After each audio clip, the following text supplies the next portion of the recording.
안녕하세요. 오늘은 온라인으로 참석하신 분들을 위해서 먼저 인사드려야 할 것 같습니다. 여기 오셔서 새로운 환경을 보시면서 여러 가지 감정이 드셨을 텐데요. 직접 나오지 못하신 분들은 여기가 어떤 환경인지 아주 궁금하실 것 같아요.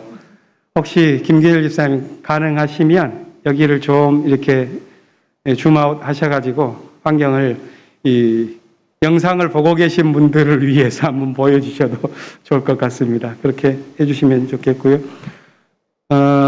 그렇게 해주시는 동안 아무튼 직접 오시느라 수고하셨죠.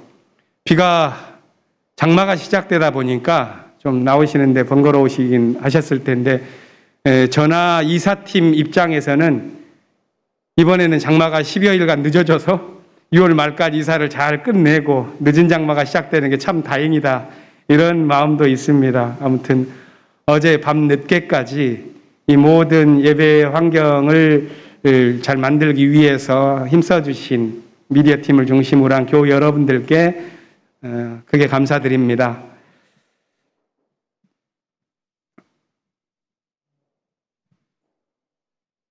우리가 아무리 우리 교회의 일에 좀 몰두할 수밖에 없는 상황이라고 하지만 역사적으로 움직이고 있는 커다란 어떤 변화들도 있는 것 같습니다. 오늘 이영일 집사님 나오시다 보니까 지난 화요일 6월 29일 날 여순 관련 특별법이 국회 본회의에서 통과된 사건이 있었죠.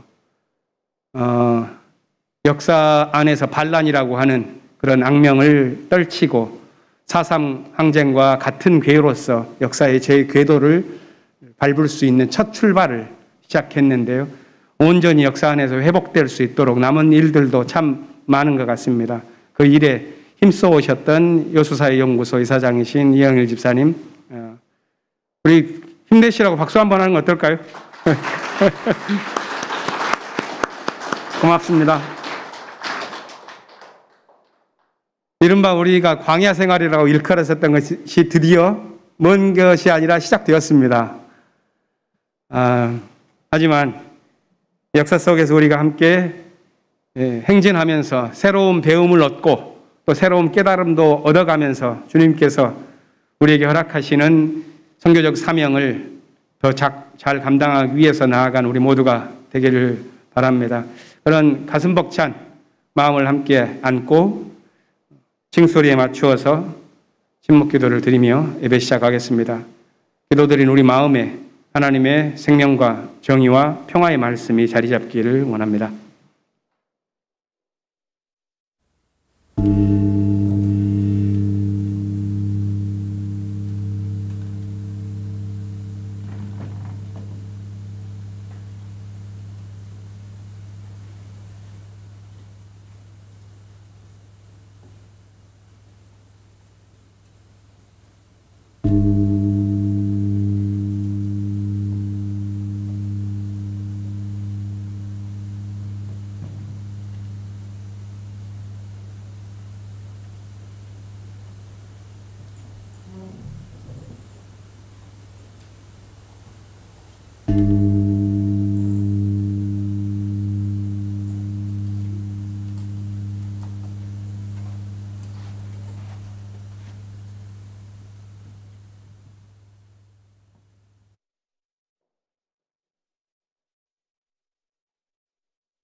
하늘 보좌에서 다스리시는 주님, 내가 눈을 들어 주님을 우러러 봅니다. 상전의 손을 살피는 종의 눈처럼, 여주인의 손을 살피는 몸종의 눈처럼 우리의 눈도 주님께서 우리에게 자비를 베푸시길 원하여 주 우리 하나님을 우러러 봅니다. 주님, 우리에게 자비를 베풀어 주십시오. 우리에게 자비를 베풀어 주십시오. 너무나도 많은 멸시를 받았습니다. 평안하게 사는 자들의 조롱과 오만한 자들의 멸시가 우리의 심령에 차고 넘칩니다. 아멘.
종의 눈이 지체 높은 상전손을 살피듯이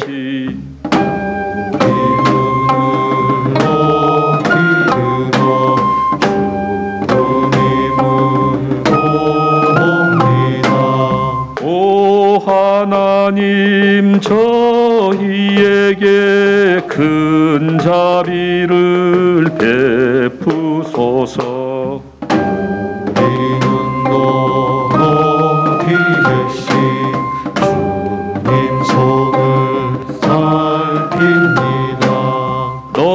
너무나도 많은 멸시 저희들이 받습니다.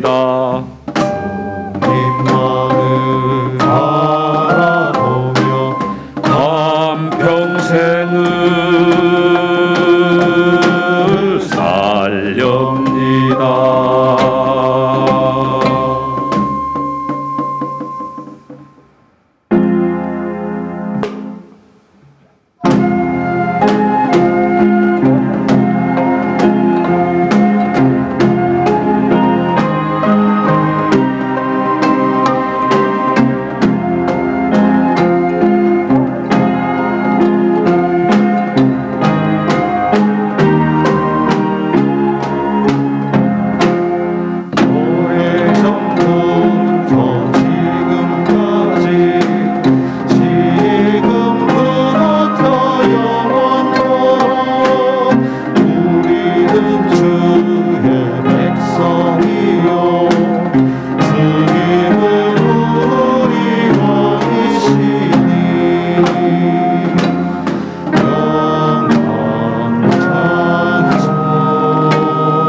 하나님, 저희가 오늘 이렇게 낯선 곳 서울 YWCA에서 제단을 쌓습니다.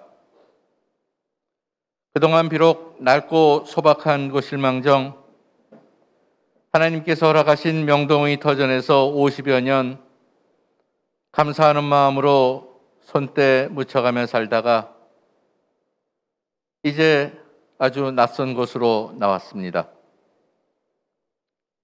저희는 이 시기를 광야 시대라고, 또 이곳에서의 삶을 광야 생활이라고 이름 붙였습니다. 내수동에 새 예배당을 지어 들어가기까지 1년 반 동안 찬바람 부는 들판에서 지내게 되었습니다. 몸도 춥고 마음도 춥습니다. 하나님, 이스라엘 민족이 이집트를 떠나 미디안 광야에서 무려 40년 동안 유리걸식할 때에 만나와 메추라기로 먹이시고 구름기둥 불기둥으로 인도하신 것 같이 저희도 이끌어 주옵소서. 이 낯선 장소, 힘든 시기가 그저 낯설고 힘든 것으로 끝나지 않고 우리 하나님의 손길을, 우리 하나님의 임재를 온몸으로 느끼는 장소가 되고 저희의 존전제를 통해 확인하는 시기가 되게 하옵소서. 예수께서는 저희에게 물으셨습니다. 너희는 무엇을 보려고 광야에 나갔더냐? 바람에 날리는 갈대더냐? 옷 잘 입은 사람이냐? 하나님, 저희가 이 광야 시기에 무엇을 보고 무엇을 만나야 하겠습니까? 저희도 예수와 신앙의 선배들이 보인 모범을 따르고 싶습니다. 모세는 이 광야의 가시나무 떨기 사이에서 불꽃이 있는 가운데 하나님의 목소리를 들었습니다. 하나님, 저희도 이 광야에서 당신의 목소리를 들을 수 있겠습니까? 그렇게 할 수 있기를 기도합니다. 그때에 저희가 그 거룩한 땅에서 신발을 벗고, 예, 제가 여기에 있습니다. 겸손하게 응답하겠습니다. 또 예수께서는 광야에서 사탄을 만나 온갖 시험을 이기셨습니다. 저희도 이 시기에 무수히 많은 시험을 거치리라고 각오하고 있습니다. 이미 그렇기도 합니다. 하나님, 제발 저희가 감당할 수 있을 만큼만 시험을 주시기를 간구합니다. 예수께서 그렇게 하신 것 같이 저희도 말씀으로 그 시험을 돌파하도록 노력하겠습니다. 저희를 붙들어 주옵소서.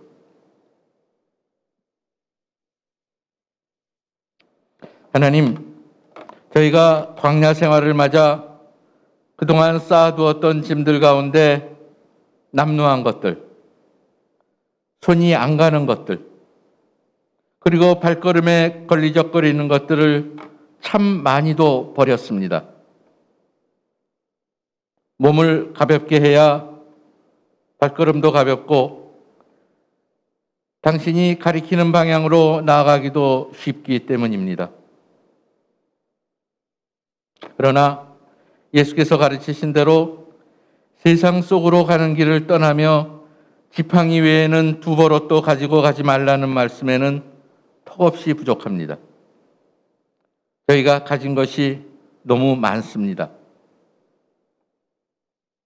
이 광야 생활 중에 비움의 영성을 경험하고 실천하게 하옵소서. 하나님, 저희가 이렇게 그동안 쌓아온 향린의 삶이 부끄럽지 않도록, 그리고 어려운 시기를 감사하는 마음으로 이겨내며 또 하루하루가 의미 있도록 살아내겠습니다. 그 과정에서 저희의 무거운 짐을 벗어놓고 저희를 비움으로써 죄 중에 방황하지 않는 삶을 살도록 하겠습니다. 그렇지만 저희가 잘 부르는 찬송처럼 그렇게 비우고 노력해도 광야 생활이 마지막에 마침내 가나안 복지의 귀한 성에 들어가는 것은 주님께서 허락하셔야만 되는 일임을 잘 알고 있습니다. 저희 신앙의 여정이 가나안을 향해 가는 광야 생활의 이 긴 구비구비 가운데 지금 어디쯤에 있는지, 또 그 여정이 어디쯤에서 마무리될지 저희가 어떻게 알겠습니까? 그곳과 그 때는 오직 주님께서만 아십니다. 저희 각자가 그때 그곳에서 감사할 수 있도록 저희 스스로를 다그치겠습니다. 그러면서 그때 저희가 수고했다고 위로받을 수 있기를 기도합니다.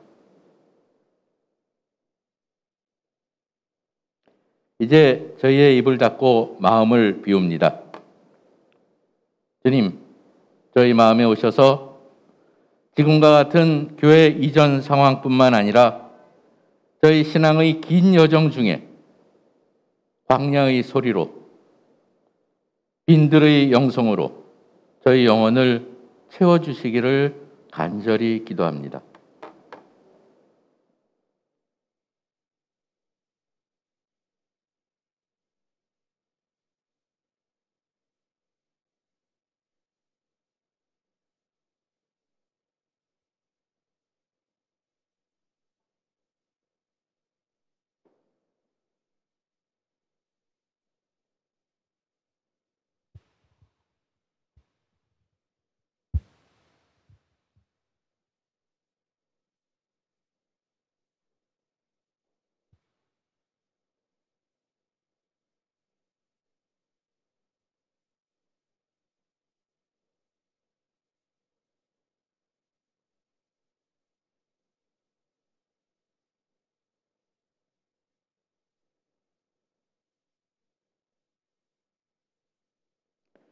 이제 향린 교우들이 새로운 길에 첫걸음을 떼어놓는 가운데 그 길에서 비록 여러 번 넘어질지라도 하나님께서 늘 함께해 주실 것을 굳게 믿으며 예수님 이름으로 기도합니다. 아멘. 평화를 이루소서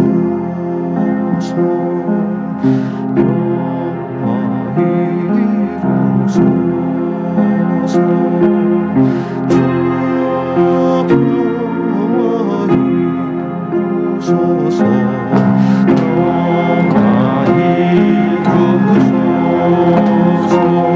평화를 이루소서 평화를 이루소서 주여 평화를 이루소서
오늘의 말씀은 제1성서의 사무엘기 하와 제2성서의 고린도후서입니다.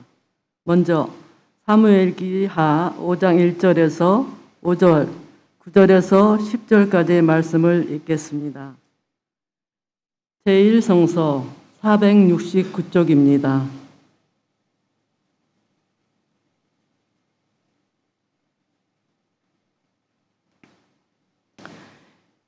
이스라엘의 모든 지파가 헤브론으로 다윗을 찾아가서 말하였다. 우리는 임금님과 한 권력입니다. 전에 사울이 왕이 되어서 우리를 다스릴 때 이스라엘 군대를 거느리고 출전하였다가 다시 데리고 돌아오신 분이 바로 임금님이십니다. 그리고 주님께서 내가 나의 백성 이스라엘의 목자가 될 것이며 내가 이스라엘 통치자가 될 것입니다. 하고 말씀하실 때에도 바로 임금님을 가리켜 말씀하신 것입니다. 그리하여 이스라엘 모든 장로가 헤브론으로 왕을 찾아오니 다윗 왕이 헤브론에서 주님 앞으로 나아가 그들과 언약을 세웠다. 그리고 그들은 다윗에게 기름을 부어서 이스라엘 왕을 삼았다. 다윗은 30살에 왕이 되어서 30년 동안 다스렸다. 그는 헤브론에서 7해 6달 동안 유다를 다스리고 이스라엘에서 33해 동안 이스라엘과 유다를 다스렸다. 다윗은 그 산성을 점령하고 나서 그 산성에서 살면서 그 이름을 다윗성이라고 하였다. 그가 성을 쌓았는데 밀로에서부터 안으로 성을 쌓았다.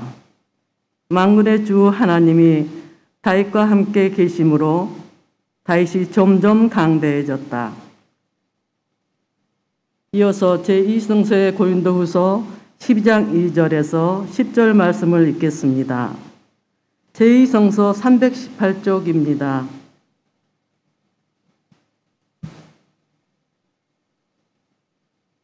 나는 그리스도를 믿는 사람 하나를 알고 있습니다.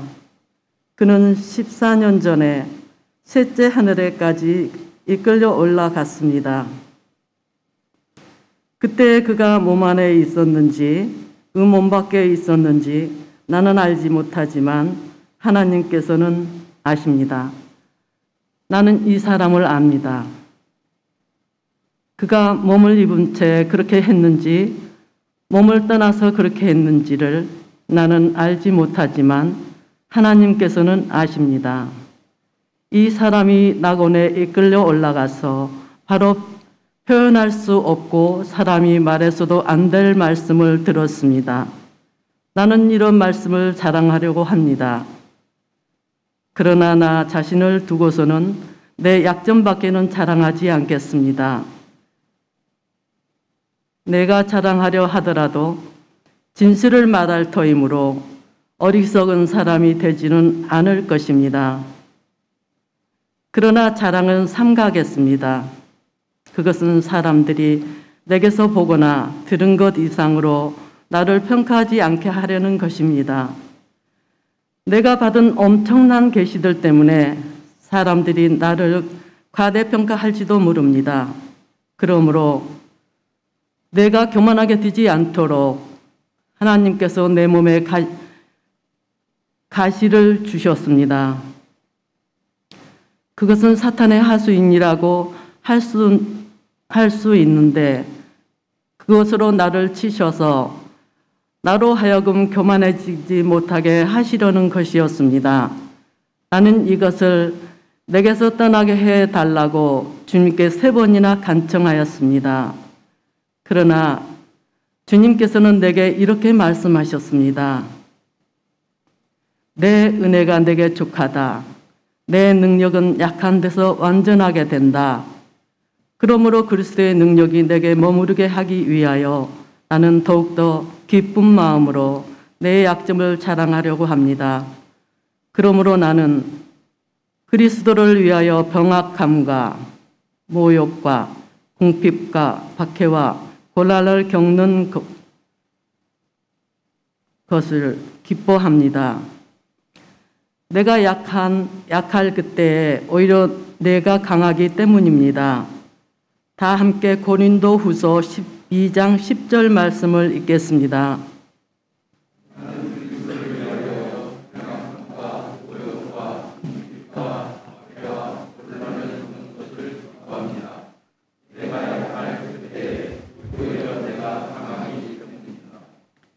이 말씀으로 귀한 깨달음과 결단이 있으시기를 바랍니다.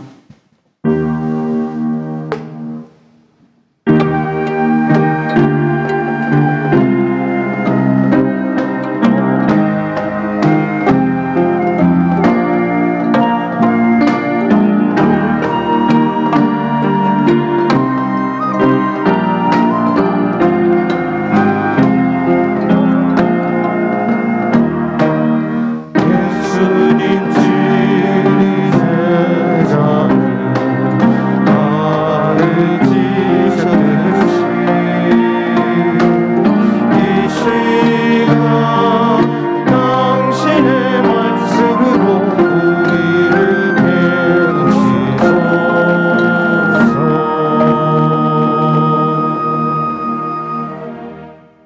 가능하신 분들은 모두 일어나셔서 복음서의 말씀을 들으시기 바랍니다.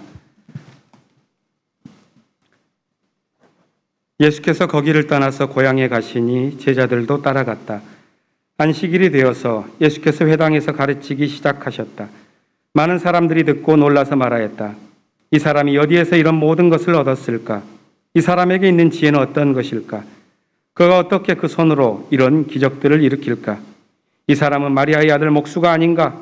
그는 야고보와 요셉과 유다와 시몬의 형이 아닌가? 또 그의 누이들은 모두 우리와 같이 여기에 살고 있지 않은가? 그러면서 그들은 예수를 달갑지 않게 여겼다. 그래서 예수께서 그들에게 말씀하셨다. 예언자는 자기 고향과 자기 친척과 자기 집 밖에서는 존경을 받지 않는 법이 없다. 예수께서는 다만 몇몇 병자에게 손을 얹어서 고쳐주신 것 밖에는 거기서는 아무 기적도 행하실 수 없었다. 그리고 그들이 믿지 않는 것에 놀라셨다. 그리고 예수께서는 마을들을 두루 돌아다니시며 가르치셨다. 그리고 12제자를 가까이 부르셔서 그들을 둘씩 보내시며 그들에게 악한 귀신을 억누르는 권능을 주셨다. 그리고 그들에게 명하시기를 길을 떠날 때에는 지팡이 하나밖에는 아무것도 가지고 가지 말고 빵이나 자루도 지니지 말고 전대에 동전도 넣어 가지 말고 다만 신발은 신되 옷은 2벌 가지지 말라고 하셨다. 또 그들에게 말씀하셨다. 어디서 어느 집에 들어가든지 그곳을 떠날 때까지 거기에 머물러 있어라. 어느 곳에서든지 너희를 영접하지 않거나 너희의 말을 듣지 않거든 그곳을 떠날 때에 너희의 발에 묻은 먼지를 털어서 그들을 고발할 증거물로 삼아라. 그들은 나가서 회개하라고 선포하였다. 그들은 많은 귀신을 쫓아내며 수많은 병자에게 기름을 발라서 병을 고쳐주었다. 이는 주님의 말씀입니다.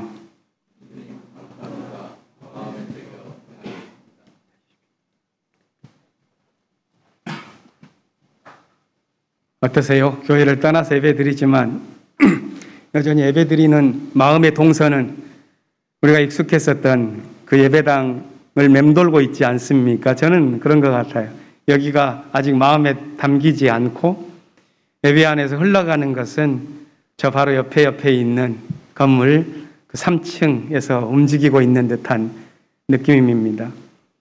한 20일 전에 첫 번째 이사가 내자동에 마련되었습니다. 그래서 사무실, 집기를 포함해서 모든 게 그쪽으로 옮겨갔는데 목회실 가운데 한 분은 여전히 교회 사무실은 여기에 있는 줄 알고 출근을 을지로 삼가역까지 오시는 그런 일을 합니다. 아마 오늘 아침 예배드리러 오시면서도 발길이 자연스럽게 저쪽으로 행하셨던 분들도 있으셨을 것이라고 생각합니다. 하지만 앞으로 시간이 흐르면서 이제 교회 출입구도 막히고 교회 건물도 철거되고 거기에 새로운 빌딩이 서가는 것을 보면서 정말 우리가 떠났구나 하는 것을 실감하게 되겠죠. 하지만 우리 광야 생활이 아주 기약이 없는 암담한 삶이 아니라서 다행입니다. 우리는 지금 교회 신축 계획과 미래 선교 방향을 구체적으로 설계하고 있기 때문에 밑도 끝도 없는 위기를 맞고 있는 것은 아니죠. 비록 54년간 정든 예배당을 떠나서 불안정한 생활이 시작되었지만 앞으로 교회 신축이 완료돼 입당할 때까지 광야 생활을 잘 해야 할 그런 숙제가 있습니다. 누가 우리에게 광야를 살아가는 법을 가르쳐주면 좋겠는데 저를 포함해서 이 자리에 있는 누구도 그 삶을 살아보지 않았기 때문에 그것을 말해줄 사람이 없습니다. 다만 오늘 성서 본문이 우리에게 지시한 그런 길을 더듬어 볼 수 있을 뿐입니다. 제1성서 본문 사무엘 하서의 내용은 다윗에 관한 이야기죠. 앞으로 몇 주 동안 아마 다윗에 관한 이야기를 우리가 보게 될 것입니다. 오늘 본문은 다윗이 유다와 이스라엘을 통합하는 왕국을 건설하는 내용입니다. 그는 사울 왕에게 쫓기는 몸으로 긴 광야 생활을 했습니다. 그러다가 힘을 얻어가면서 먼저 자신이 속한 지파인 유다의 왕이 되었고 거기에서 7년여 동안 도약의 발판을 만든 다음에 이스라엘의 모든 지파를 포괄하는 명실상부한 통일왕국을 건설합니다. 그는 왕권을 다지기 위해서 이방 민족에 속했었던 여부스 부족의 시온산성을 점령하고 그곳을 수도로 삼았습니다. 훗날 이곳은 예루살렘으로 불리게 될 터인데요. 이곳은 남유다의 중심인 헤브론과 북이스라엘의 중심인 세겜 그 사이에 있는 도석입니다. 남북 어디에도 속하지 않는 지역을 정복해서 수도로 삼았다는 것은 정치적인 통합을 목표로 두고 고려한 것으로 보입니다. 이런 다윗의 활동들, 그 모습을 보면서 평가가 크게 갈립니다. 일반적으로 역사를 볼 때에는 신중하고도 비평적인 관점이 필요하죠. 특히 고대 사회에서는 문자로 기록을 남기는 것은 지배계층에서 했기 때문에 그 기록된 역사만 갖고서는 민중의 역사를, 그들의 애환을 볼 수가 없습니다. 성서도 예외는 아닙니다. 이스라엘의 역사에 관한 최초의 기록은 솔로몬의 왕궁에서 기록된 것으로 학자들은 말합니다. 그렇다면 출애굽에서 시작되었었던 민중들의 역사는 그 기록의 밑바닥에 깔려서 감추어지고 그 위에는 다윗과 솔로몬의 왕조의 영광을 드러내는 역사가 덧칠해져 있는 것이 오늘의 성사라고 할 수가 있겠습니다. 따라서 성사 안에 묻어있는 민중사를 들여다보고 그 민중사에 고비고비마다 찍혀있는 하나님의 발자국을 찾아내는 것, 그것은 쉽지 않지만 성경을 이해하는 데 매우 중요한 과제가 될 것입니다. 그 대표적인 사람이 다윗입니다. 구약 성서학자였었던 문익환 목사님이 지은 구약 성서를 통틀어낸 이 통사가 히브리 민중사라는 책인데요. 거기에서 문 목사님은 다윗에 대해서 이중적으로 평가합니다. 다윗은 출애굽에서 시작된 민중해방운동의 대단원을 마감하고 장식한 그런 장본인이지만 동시에 민중을 억압하는 왕조의 시발점에 있는 사람이라고 표현합니다. 그렇다면 우리는 성서를 보면서 어느 지점에서 다윗이 억압하는 자리로 변천해 가는지를 관찰하는 것이 재미있는 관전 포인트라고 하겠습니다. 성서의 기록으로 보면 분명히 맥락을 다 떠나서 다윗은 아주 매력적인 인물임에 분명합니다. 악기 하나로 악령의 발작을 잠재우는 그런 낭만적인 가객의 풍모를 지니고 있으면서도 다른 한편으로는 치밀한 계산으로 살아가는 전략가의 모습 또한도 갖고 있습니다.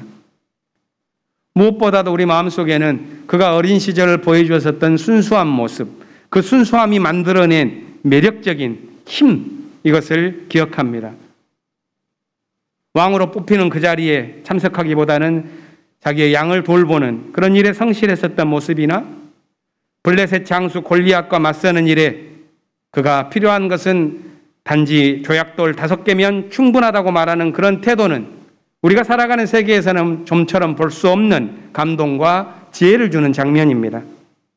또한 성서를 읽다 보면 그가 광야에서 400명, 600명과 함께 동고동락하면서 보여주었었던 동료들과의 의리나 권력의 경쟁이 격화되면서 점차 적으로 변해 나아가는 사울왕을 2번이나 죽일 수 있음에도 불구하고 끝내 도리를 지키고 있는 모습 역시 진한 감동을 줍니다.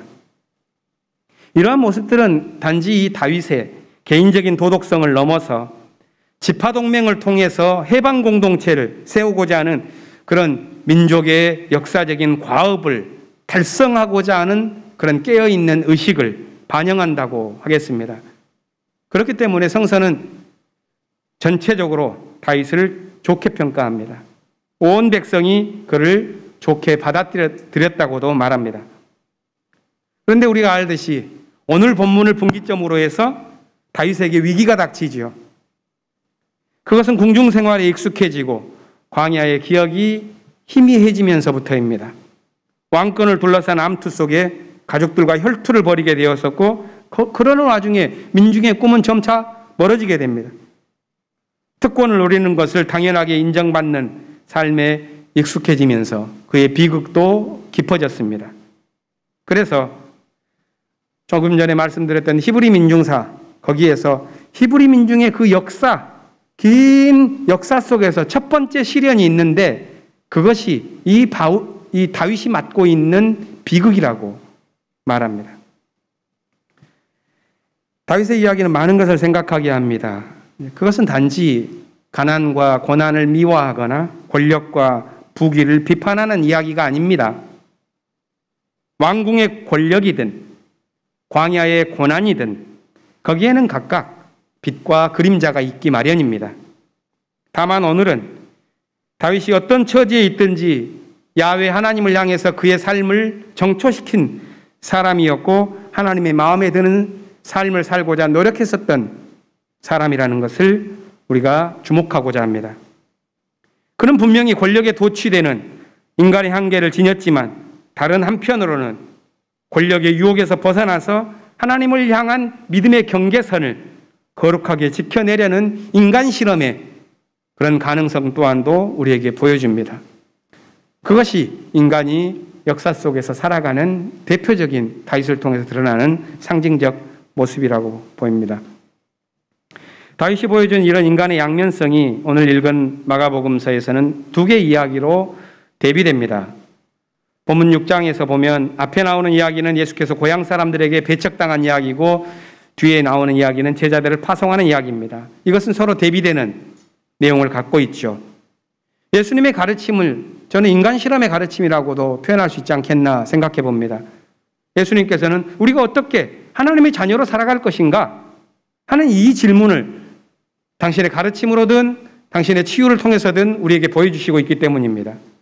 그렇다면 이 본문에서 그것에 관한 두 개의 모습을 우리에게 보여주고 있다고 말할 수가 있겠습니다.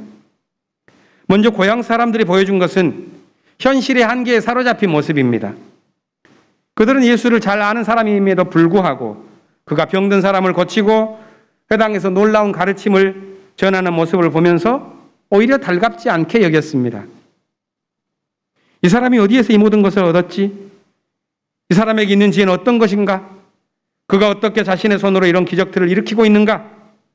이 사람은 마리아의 아들 목수에 불과하지 않은가? 그는 야고보와 요셉과 유다와 시몬의 형이 아닌가? 그의 누이들이 우리와 함께 살고 있지 않은가? 이런 6가지의 질문, 이것은 겉으로는 놀라움을 표현하고 있지만 그 물음이 전제하고 있는 마음의 배경은 지극히 현실적인 것입니다. 그것은 자신의 삶을 도약하기 위해서 물어진 물음이 아니라 욕망에 깊이 사로잡힌 물음입니다. 거기에는 인간의 다른 가능성을 향해 나아간 진지한 전진이 담겨 있지 않습니다. 그래서 그들과 함께 있는 동안 예수께서는 기적을 달리 행할 수 없었습니다. 복음서는 여기에서 오히려 예수의 참담함을 표현하고 있습니다. 그것은 예수께서 무엇보다도 그들에게 믿음이 없는 것에 놀라셨다 이렇게 말하고 있기 때문입니다. 복음서는 어떻게 인간이 믿음 없이 살아갈 수가 있겠는가 하는 질문을 우리에게 던지고 있다고 하겠습니다. 이어지는 제자 파송의 이야기는 다른 방향의 이야기죠. 제자들에게 한 예수의 명령은 믿음에 관한 내용입니다. 길을 떠날 때에는 지팡이 하나만 갖고 가라. 빵이나 자루나 돈도 갖고 가지 말아라. 신발은 신때 옷도 2벌 갖고 가지는 말아라. 예수의 이 명령은 공동체적인 기품과 인간에 대한 신뢰를 바탕으로 할 수 있는 명령입니다. 그리고 그런 믿음을 갖고 가는 삶에는 단지 낭만적인 면뿐만이 아니라 가차없는 단호함도 있습니다. 예수께서는 복음의 가르침을 듣지 않는 불신의 세계를 대할 때에는 발에 묻은 먼지도 털어내버려라 이렇게 말하고 있습니다. 제자들은 그 말씀을 따라 살면서 귀신을 쫓아내었고 병자들에게 기름을 발라 그들의 병을 고쳐주었습니다. 예수 공동체의 생명의 망을 넓혀갔던 것입니다. 지난 월요일에 기독교회관, 종로가에 있는 기독교회관에서 기독교 사회운동 공동정책협의회라는 게 있었습니다. 그래서 기조 강연도 있었고 8개의 부문으로 기조발제도, 부문별 발제도 있었는데 그걸 들으면서 저는 많은 생각을 하게 되었습니다. 그 8개의 주제는 이런 것이었습니다. 노동, 젠더, 장애, 소수자, 생태, 빈곤, 분단, 인권. 이것이 지금 기독교 운동에서 하고 있는 부문인데요. 이 운동을 담당하는 세대가 많이 젊어졌다는 것을 보게 되었습니다. 토론의 자리에서 제 마음에 깊이 남은 내용은 정의에 관한 것이었습니다.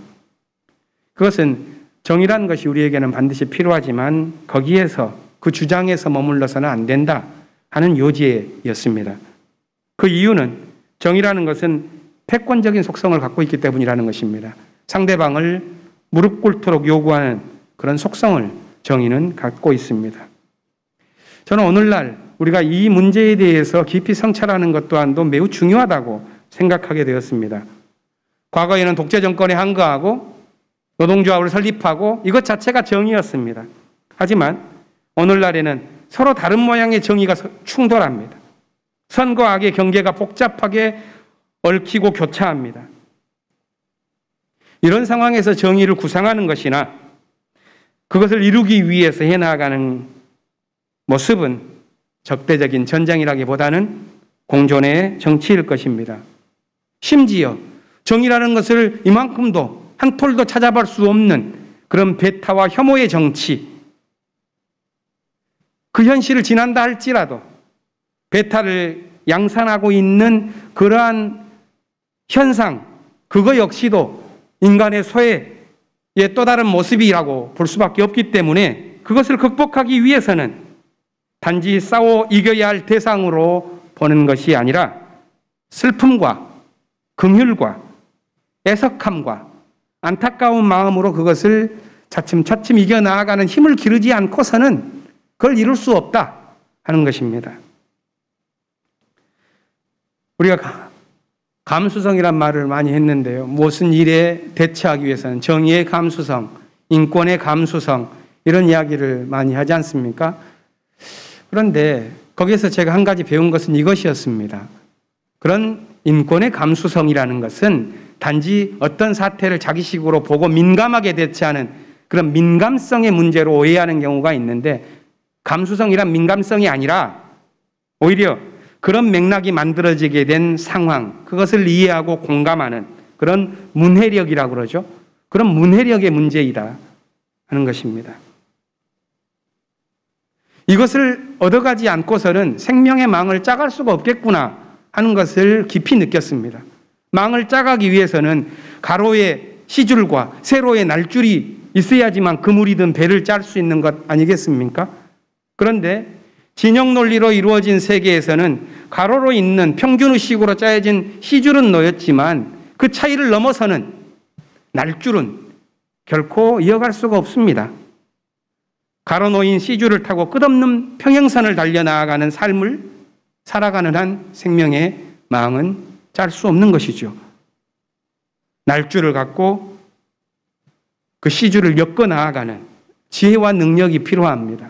만일 우리가 광야에서 이제 익숙했었던 공간을 떠나고 우리가 새로운 과제를 향하여 준비되기를 원한다면 우리가 조금 관심을 해야 될 문제는 우리가 가지고 있는 이 시줄, 수많은 그 시줄들을 어떻게 날줄로 엮어갈까 하는 그런 지혜가 신앙의 공동체에서 길러내야 되겠다 하는 그런 다짐들을 하는 시간이었습니다. 그러기 위해서 필요한 마음가짐이 아마 우리가 읽은 서신서의 본문일 것입니다. 고린도후서 12장은 소위 바울의 바보 연서입니다. 11장 1절부터 오늘 본문까지 길게 바울은 거물급 사도라고 말하는 고린도 교회의 그런 지도자들에 맞서서 자신이 하고 있는 그런 일들을 변호합니다. 아마 그들은 자신이 경험했었던 계시와 신비체험 그것을 과장하고 절대화해서 그들의 공동체에서 권력을 획득하려고 했던 것 같습니다. 이에 반해서 바울은 자신의 약함과 어리석음을 여기에서 말하고 있죠. 오늘 본문에서 바울은 자신 역시도 엄청난 계시를 받았지만 그것을 자랑하기보다는 약점을 말하겠다고 말합니다. 다른 사람의 신비체험은 자신이 자랑할 수가 있겠지만 자신의 것을 말한다면 그것은 아니라 오히려 약점뿐이라 이렇게 말하죠. 그가 서려고 했었던 자리가 그렇다면 하나님 앞에서 자신을 발견하고자 하는 자리가 아니었겠는가. 환상적인 세계를 향해 나아가는 것보다는 진실한 세계를 지키고자 하는 마음, 과대평가되는 신비의 자리가 아니라 약점을 보임으로써 스스로 겸손해질 수 있는 자리, 바로 그것이 십자가로 상징되어지는 기독교적인 각성에 어울리는 자리라고 봅니다. 바울은 그것을 깨닫기 위해서 자기 몸 안에 있었던 고통스러운 가시와 같은 것을 비유로 들었습니다. 바울은 그 고통스러운 경험을 가리켜서 본문에서 사탄의 하수인이라고까지도 부릅니다. 우리는 그것이 무엇인지를 모릅니다. 정신의 유혹인지 양심의 가책인지 신체적 질병인지 추정만 할 뿐입니다. 하지만 그것이 바울에게는 몹시 고통스러운 것이었다는 것을 우리는 압니다. 바울은 그것을 자신에게서 떠나게 해주십시오. 하나님께 3번이나 간청했지만 주님께서는 들어주시지 않았습니다. 대신 그의 마음속에 들려진 하나님의 말씀은 내 은혜가 내게 족하다. 내 능력은 약한 데서 완전하게 된다 하는 말씀이었습니다. 이 말씀은 기독교적인 각성의 정점에서 마음속에서 울리는 말씀 아니겠습니까? 인간의 어리석음과 실수를 덮고도 남는 그런 은총의 빛에 열려 있을 때만이 들을 수 있는 말씀이죠. 인간의 참된 삶, 본질적인 삶이란 지금 여기서 살아가고 있는 우리의 이 모습 너머에 있다는 것을 깨닫는 것이 매우 중요합니다.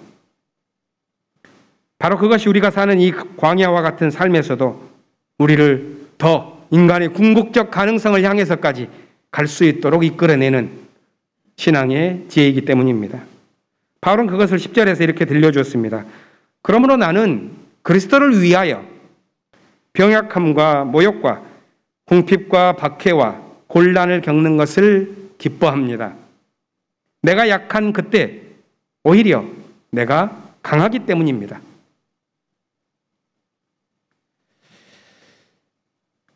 잘 이해되십니까? 저는 여기서 한 신학자가 이런 말을 한 게 참 생각납니다. 인간이란 그 자체가 하나의 큰 질문이다. 이렇게 말한 바가 있습니다. 한 100년 전에 위기의 신학, 변증법의 신학이라고 말했었던 그런 학파를 이끌던 신학자의 말인데요. 인간이란 그 자체가 하나의 큰 질문이다. 우리는 그 질문을 끝까지 밀고 나아가고 있는 바울을 여기서 보고 있는 것이죠.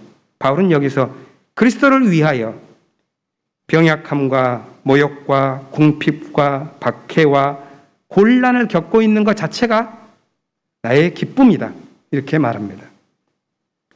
저는 이런 고통스러운 현실 자체가 광야 생활의 특징이라고 볼 수가 있겠습니다. 그리고 그것이 우리가 역사와 인생의 광야를 지나 나아가는 동안 마침내 배워야 할 그런 믿음의 과제가 아닐까 생각합니다. 광야 생활을 하는 동안 우리에게 많은 시련도 있을 것입니다. 그러나 또 그만큼 주님께서는 우리에게 당신의 은총을 볼 수 있는 기회도 허락하실 것입니다. 그 은총의 빛에 온전히 마음 열고서 우리 모두 기쁨으로 행진해 나아가는 광야 생활이 되기를 진심으로 바랍니다. 함께 잠시 침묵으로 기도하겠습니다.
되신 하나님, 진짜 여름의 시작을 알리는 꽃 능소화가 뜨거운 햇빛에 굴하지 않고 하늘 향해 불긋불긋 피어난 계절, 이렇게 늦게나마 장맛빛을 보내주시니 고맙습니다.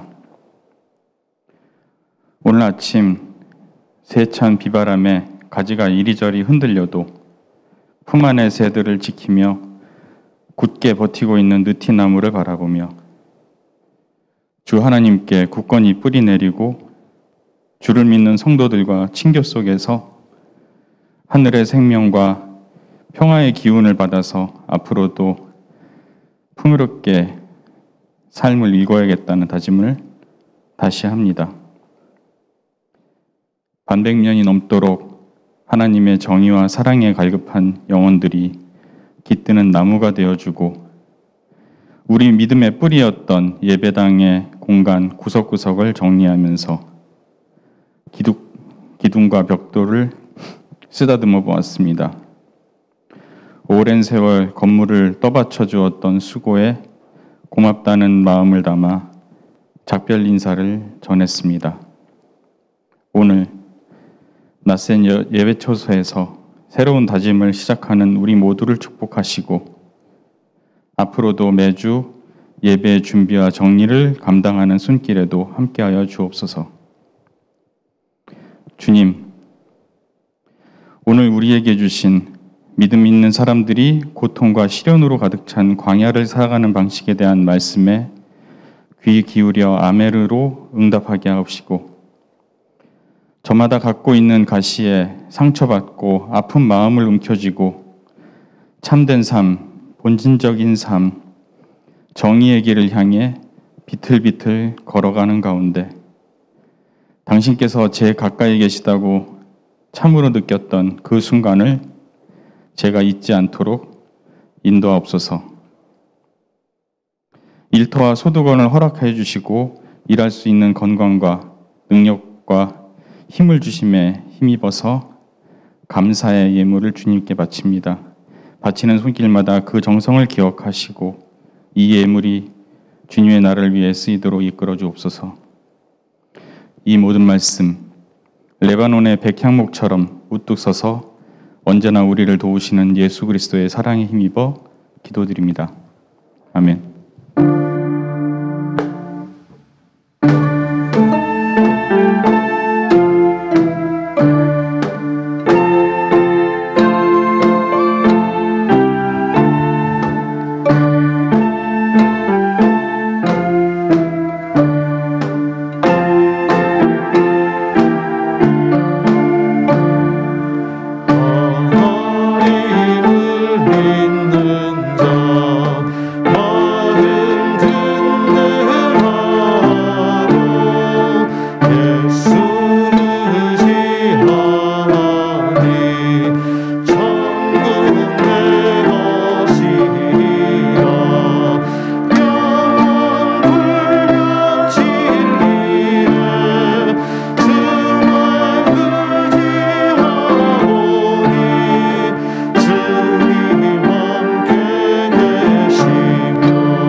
파송의 말씀을 전합니다. 광야의 삶을 사는 동안 바울이 했던 고백이 우리의 고백이 되기를 원합니다. 나는 그리스도를 위해 병약함과 모욕과 궁핍과 박해와 곤란을 겪는 것을 기뻐합니다. 내가 약한 그때 오히려 그리스도의 은혜가 나를 통해 나타날 것이기 때문입니다. 이 은총의 고백이 우리 광야 생활의 지혜가 되도록 합시다. 축복 기도를 함께 나누겠습니다. 주 예수 그리스도의 은총과 하나님의 사랑과 성령께서 이루어 주시는 친교가 우리 가운데 영원토록 함께 있기를 주님의 이름으로 축원합니다. 아멘.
교회 여러분 안녕하셨습니까? 이 광야에서 첫 예배 무척 낯설고 어색하실 텐데요. 그래도 저희들에게 바로 옆을 돌아보면 낯익은 저희들의 동료들이 계십니다. 옆에 얼굴 보시고 인사 나누시죠. 안녕하셨어요. 안녕하셨습니까? 주보 첫 장을 이렇게 펼쳐보시면요. 우리 향림교회라는 굵은 글씨가 써져 있고 그 밑에 임시예배처의 주소가 바뀌었습니다. 사무실의 주소도 바뀌어 있죠. 중구명동 13길로 시작했던 것 같은데 중구명동 11길로 이렇게 바뀌어 있습니다. 이것이 저희들의 이제 그 광야에서 여정을 알리는 첫 글씨들 같습니다. 주보 봐주십시오. 그 주보 첫 장에 보시면 제가 다시 주보 첫 장에 보시면 사진이 있는데요. 향림교회 밑에 그 총 약 10여 분의 교우들이 이렇게 굳건히 앉고 서서 계십니다. 이분들이 향림교회 이사팀이었습니다. 이분들의 지난 시간 노고가 참 큽니다. 그 감사의 인사를 박수로 좀 보내도록 하겠습니다.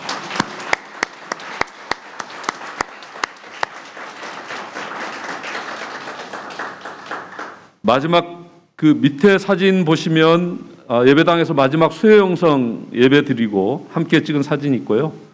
또 교회에 함께 했었던 만세반석이라는 머릿돌, 주춧돌을 그 정상희 교우께서 탁본을 떠서 이렇게 남겨두셨습니다. 다시 주보 공동관심사로 넘어오겠습니다. 오늘 예배의 송출은 잘 된 거죠? 네, 오늘 예배의 송출을 위해서 사실 어제 오후부터 밤늦은 시간까지 관련 교우들 또 목회실 여러분들이 함께 모여서 아주 밤늦은 시간까지 리허설을 하시고 또 뭐 다양한 예비와 준비들을 해주셨습니다. 그래서 오늘 예배가 낯설고 어색하지만 예배만큼은 잘 진행된 것 같습니다. 감사의 인사를 또 한 번 더 나눌 수 있도록 하겠습니다. 고맙습니다.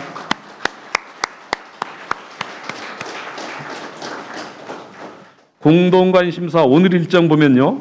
천천히 제가 내용을 읽도록 하겠습니다. 대면 예배 참석 안내. 당분간 대면 예배는 2부제로 진행합니다. 홀수, 첫째 주와 셋째 주간은 청여, 청남 신도회가 참석하시고요. 짝수, 둘째 주와 넷째 주간은 삼청, 세청, 청신, 희청이 참석하도록 하겠습니다. 정부 지침에 따라 백신 접종을 마친 신도회원들, 희녀, 희남, 장녀, 장남은 자유롭게 참석하실 수 있습니다.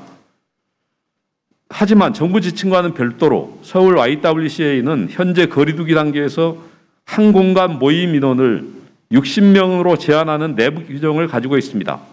이에 따라 오시는 순서에 따라 장소 배정이 있을 예정이고요. 이 예배당에 총 60분이 예배를 드릴 수 있고 5층에 또 다른 공간들이 준비되어 있습니다. 그러니까 예배를 보시고 싶으신 분들은 좀 자유롭게 오셔도 괜찮을 것 같습니다. 임시 예배 처소 운영 관련 간담회, 오늘 예배 전반에 대해서 그리고 이용하면서 느끼시는 여러 가지 이야기들을 오후 1시 4층 예배실 이 자리에서 교우부, 교육부, 관리부, 봉사부, 예배부, 미디어팀, 당회, 목회실 등이 모여서 함께 평가하고 또 보완해야 될 것들이 어떤 것인지를 논하는 자리를 갖도록 하겠습니다. 남북 화해주일 나눔 헌금 약정 읽어보시고 약정해 주시면 고맙겠습니다. 들녘 농산물 판매 내용 읽어보시고 함께 해주시면 고맙겠습니다. 수도권 중심으로 지역 감염이 확산됨에 따라서 들녘 농활에 대한 일정이 조절될 수 있다라는 것이 선교부의 입장입니다. 추후 내용이 변경되는 것을 여러분들께 속히 공지하도록 하겠습니다. 교육위원회 주매이 있고요. 건축위원회 7월 11일 다음 주 4층 예배실에서 신축 예배당 공간 배치 조정안 검토 등을 가지고 건축위원회 진행되도록 하겠습니다. 청신 임시총회 있고요. 세청 인문공화국, 선교부 신학공부 이번 주 성서일과 함께 보셨습니다. 이후 일정 관련해서 보시고요. 에큐메니칼 소식과 관련해서 차별과 혐오 없는 평등 세상을 바라는 그리스도인 연속 포럼이 진행되고 있습니다. 한국기독교장로회 종전평화선언운동 등이 있었고요. 주요하게 광고하고 싶은 것은 교회 여러분들께서 아셨으면 하는 것은 남북 철도 잇기 한반도 평화 대행진과 관련해서 교회 내 통일선교위원회나 관련 위원회 등과 관련해서 논의한 결과 향림교회는 참가일을 1차로 7월 10일 토요일 오전 9시 30분 국회 앞에서 진행하는 일정에 참석하고요. 2차는 7월 24일 토요일 오전 9시 30분 일산에 있는 장발선역 1번 출구에서 진행하는 일정에 참석할 예정입니다. 예정 시간은 약 4시간 정도 된다고 합니다. 그간 코로나나 다른 여러 가지 이유로 향림교회가 대사회적 참여가 좀 낮기도 했고 또 한편으로 이 선배님들께서 또는 우리가 늘 함께 외쳐왔던 통일을 향한 어떤 노력들을 이번 과정에서 교우 여러분들께서 적극적으로 참석하시면서 좀 풀어나갔으면 싶습니다. 광야 생활 안내 한번 보시겠습니다.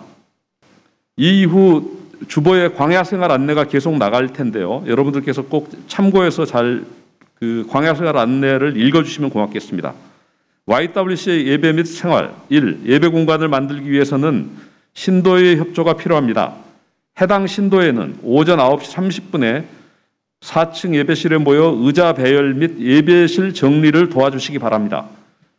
오늘은 YWCA가 사전에 양해를 해서 예배 공간 세팅과 또 방송 음향 시설 세팅이 어제 오후에 진행되고 리허설을 할 수 있었습니다. 하지만 다음 주부터는 아침 9시부터 저희들 스스로가 모든 것들을 다 준비해야 됩니다. 그러니까 토요일 날 오후에 이 공간이 저희들에게 대여되지 않습니다. 그래서 아침 9시에 아침 9시부터 이 공간이 저희들에게 주어지기 때문에 좀 이른 시간부터 많은 교우들이 참석해서 이 일을 진행해야 합니다. 첫째 주 청남, 둘째 주 시청, 셋째 주 청려, 넷째 주 청신, 다섯째 주 세청 이렇게 돼 있습니다만 해도 가능하신 분들은 미리 오셔서 함께 협조해 주셨으면 좋겠습니다. 주차증이 필요한 분은 관리부 곽원호 집사님께 문의 해주시면 고맙겠습니다. 주차장의 입구와 출구가 약간 혼돈스럽습니다. 오늘 차를 안 가져오셨더라도 이후에 차를 가져오실 분들 또는 나중에 차를 가져오실 분들은 주차장 입구와 출구에 대해서 사전에 좀 점검해 주셨으면 좋겠습니다. 세 번째, 별도의 물컵이 마련되어 있지 않습니다. 텀블러를 꼭 가져오셔서 자기 컵을 가져오셔서 물은 여러 군데서 이용할 수 있고요. 자기 컵을 가져와 주셨으면 좋겠습니다. 건축 관련 소식 안내해 드리겠습니다. 지난 6월 30일 우리 교회는 정든 명동예배당을 떠났습니다. 이 날짜로 KCH와 관련된 모든 서류 및 임대차 계약은 정리되었고 이제 역사 흔적 남기기 공간 설치 등 약간의 협의 사항이 남았습니다. 지난 6월 30일까지 이 문제를 정리하느라고 김창희 장로님을 포함한 건축위원회 실무팀들이 무척 많은 노고를 아끼지 않았습니다. 또 한 번 감사의 인사를 드리는 박수를 보내도록 하겠습니다. 광야에서가 낯설고 어색한 것인데 낯설고 어색함을 저희들이 계속 박수로 시작하고 있습니다. 끝나는 날까지 저희들 많이 부족하겠지만 끝난 날까지 서로가 격려하고 박수치면서 이 어려운 과정을 이겨낼 수 있기를 기도합니다. 향림교회 생활실천다짐 함께 낭독하도록 하겠습니다. 우리는 평화를 위하여 일하는 이가 하나님의 자녀임을 믿으며 국가보안법 폐지와 한반도 평화협정 실현을 위한 활동에 나선다. 교회 여러분 고맙습니다. 다음 주일날 또 뵙도록 하겠습니다. 안녕히 들어가십시오.